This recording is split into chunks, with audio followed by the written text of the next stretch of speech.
Good morning friends. Eczema और dermatitis, लोग इसके बारे में कंफ्यूज हो जाते हैं। कंफ्यूजिंग वर्ड है, लोग इसको एलर्जी समझते हैं। तो मैं आपको डिफरेंशिएट कर देता हूँ कि ये है क्या, एक्जिमा और एलर्जी में क्या डिफरेंस है। एलर्जी एक जनरलाइज्ड वर्ड है, आपकी बॉडी की इनकम्पैटिबिलिटी किसी भी चीज के साथ एलर्जी को पैदा करती है। वो एलर्जी जब बढ़ जाती है तो बॉडी के किसी भी हिस्से में जाके वो डिपॉजिट होके बार बार वहां पर उन्हीं एलर्जेंस का अटैक होता है, तो वो एक्जिमा हो जाता है। उसको एक्जिमा या डर्मेटाइटिस बोलते हैं। बच्चों में कॉमन है, जिसको एटोपिक एक्जिमा बोलते हैं। डायबिटिक पेशेंट्स में एक्जिमा होता है।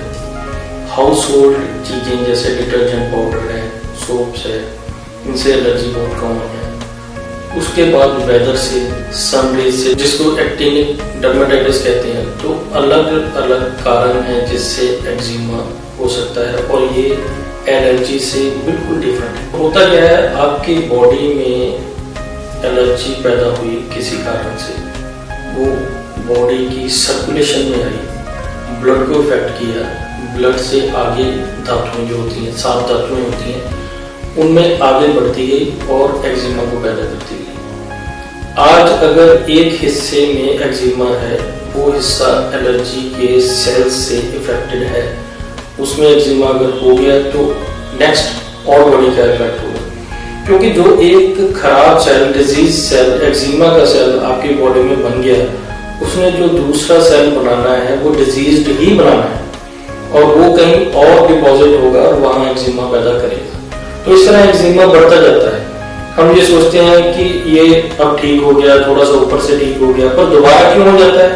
उसका कारण यही है कि जब तक डीप रूटेड एक्जिमा के टॉक्सिन्स को हम बाहर नहीं निकालते, वो बार बार एक्जिमा करता है। हर एक बॉडी जो है एक डिफरेंट बॉडी है, उसमें डिफरेंट रेशियो ऑफ आपके वात पित्त कफ की है, और आपके सातों धातुएं जो है, आपके दोष हैं, आपके जो बॉडी के वेस्ट हैं, इन सभी की एक रेशियो होती है।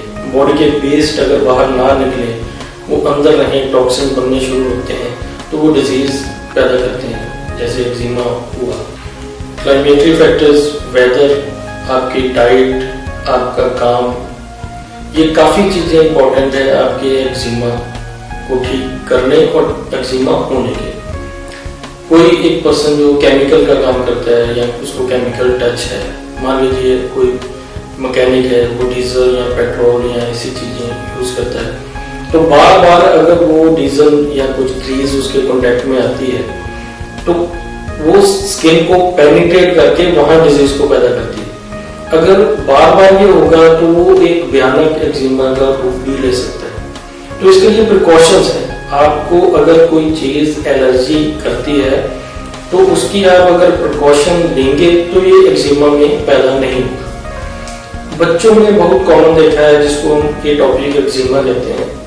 जैसे कंट्रीज हैं जिनमें काफी ठंड पड़ती है, स्नो पड़ती है, या ड्राई रहते हैं उनके एरिया, उनमें क्या होता है, बॉडी में जो स्किन है वो ड्राइनेस के कारण एलर्जेंस को प्रमोट करती है और पूरी स्किन में रैशेज होने शुरू हो जाते हैं। अगर बॉडी की अच्छी तरह से मॉइस्चराइज किया जाए, बॉडी को वॉश प्रॉपर किया जाए और उसकी केयर प्रॉपर की जाए, तो ये एटोपिक एक्जिमा बच्चों में पैदा ही नहीं होगा। हाँ, कुछ चांसेस होते हैं, अगर आप शुरुआती दौर में भी उसकी केयर प्रॉपर करें, उसको ट्रीट करें, तो ये बिल्कुल ठीक हो सकता है।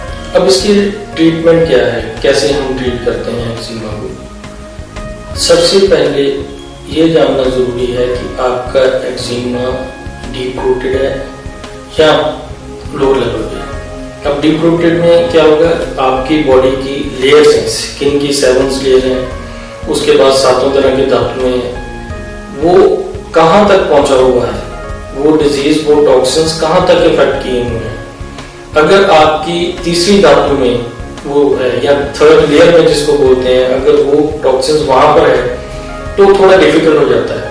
चौथी लेयर में और डिफिकल्ट, 5वीं में और, 6th में और, 7th में और, ऐसे ही जितना डीप रूटेड होता रहेगा उतना ही हमें ज्यादा मेहनत करनी पड़ेगी, उतना ही ज्यादा टाइम लगता है उस डिजीज को ठीक होने में। तो इसका एनालिसिस हम कैसे करते हैं? आपकी बॉडी के थॉरली चेकअप और टोटल हिस्ट्री से हमें ये पता लग जाता है कि कौन सी लेयर में जाके ये सिम्टम्स पैदा होंगे। अगर वो सिम्टम्स आपकी थर्ड लेयर के हैं, इसका मतलब आपकी थर्ड लेयर में। फिफ्थ लेयर में अगर वो सिम्टम्स हमें देखने को मिलते हैं तो फिफ्थ लेयर में। जितना डीप रूटेड होता जाएगा उसके सिम्टम्स बढ़ते जाएंगे और ज्यादा से ज्यादा आपका डिजीज खराब होता जाएगा। इसमें हम एक्सटर्नल और इंटरनल दोनों तरह की मेडिकेशन करते हैं। इंटरनल मेडिकेशन से हम आपकी बॉडी को डिटॉक्स करते हैं, जो बॉडी के टॉक्सिन्स हैं, जो डिजीज कॉजिंग फैक्टर्स हैं, उनको खत्म करने की कोशिश करते हैं कि वो खत्म हो, शरीर से बाहर निकले। और अगर डीप रूटेड आपके टॉक्सिन्स पड़े उनको बाहर निकालते हैं डिटॉक्सिफिकेशन के कारण। जो आपके डीप रूटेड टॉक्सिन्स पड़े हैं उनको डिटॉक्सिफिकेशन से बाहर निकालते हैं। कई केसेस में हमें पंचकर्मा थेरेपिस्ट की हेल्प लेनी पड़ती है। और एक्सटर्नली हम मेडिसिन लगाने वाले cream, lotions, oil according to the disease हम देते हैं, जो एक्सटर्नली स्किन को नरिश करता है, जो सुपरफिशियली आपका डिजीज है उसको खत्म करता है। और इंटरनल फैक्टर्स में जो ब्लड प्योरीफाइड मेडिसिन है, जो एलर्जी और एक्जिमा को खत्म करने वाली मेडिसिन है। ऐसे बहुत से योग हैं जो बॉडी में एक्जिमा और एलर्जी दोनों को खत्म कर सकते हैं। क्रॉनिक केसेस ऑफ एक्जिमा हमारे पास इतने केसेस हैं जिनको हमने केवल और केवल आयुर्वेदिक मेडिसिन से ट्रीट सक्सेसफुली किया है।